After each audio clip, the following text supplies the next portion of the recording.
Hello, Dr. James Bogash, expert in health and longevity, and this particular one really kind of gives me the creeps. And part of it because it's very disturbing, but also because I can't really give you a whole lot of advice on what to do about it. And this has everything to do with the fact that we live in a toxic soup. I've said this again and again. Despite my single-handed attempt to get people to stop using plastic water bottles, we use plastic in everything. I know personally in our household we are trying to reduce that exposure, but you can't eliminate it, you can just reduce it. And the sources of these, and when we talk about plastics, it's all great and dandy that it's easy, you're not eating plastic water bottles, but you are eating plastic remnants. These are referred to microplastics, and they come from different sources, things like polyethylene in plastic water bottles that we should not be using at all, from the food that we eat, the water that we drink. The carnivore crowd out there, usually the higher the food chain, the more the plastics may be accumulating. The personal care products, so shit gets scary when you start looking at it, may lead to your skincare products, if they contain microplastics, may actually be damaging some of the skin, allowing bacteria to grow, creating inflammation, and actually worsening your skincare and aging. It's endless. And as a society, we need to freaking wake up and stop using plastics. You can start by not buying any more plastic water bottles. For crying out loud, I'm in Costco and people are just lugging them up by the case or the cases. Just frustrating because apparently nobody's getting the message. But, so what about this study and what does it have to do with low testosterone? Well, I've said again and again, I'm very much against TRT in all except the most extreme cases. I think low testosterone is the problem, or is the marker. It's not the problem. So you need to look at where that low testosterone might be coming from, and this study starts to give us some concerns.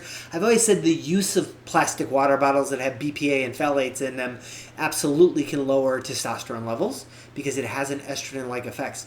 But what if they were actually getting into the tissue? And that's what starts to bother me. You think, oh, it's a reproductive system. How can microplastics from here make it in? We don't really know, but this study looked at microplastic exposure in dog testes and male testes and the seminal vesicles. Obviously, the male testes were generally at autopsy. Most people aren't chopping off a testes to donate it for science. So these were at autopsy, average age 35. There were 47 canine and 23 human. All of them had microplastics in them. Let me say that again. All of them had microplastics inside of them. Top of the list was the polyethylene derivatives. So again, that plastic water bottle. In dogs that they were able to check sperm count, it would led to lower sperm count. It's bad enough that these microplastics may have physical challenges, but a lot of these exhibit endocrine disrupting. They may actually have estrogen-based compounds in them. So putting them right at the freaking source is going to affect testosterone levels, testosterone production, sperm production, infertility, all of that stuff. So what does this mean? You can't avoid it, but we can do our best to reduce our exposure. That means get rid of the damn plastic water bottles. I don't know what else I have to say. Certainly the disposable, but absolutely the ones that you continue to re-drink. Plastics around the home, get rid of them. Be careful obviously the water, we use the RO system that should take out any of the microplastics. We drink a lot of our tea and coffee is the filtered water.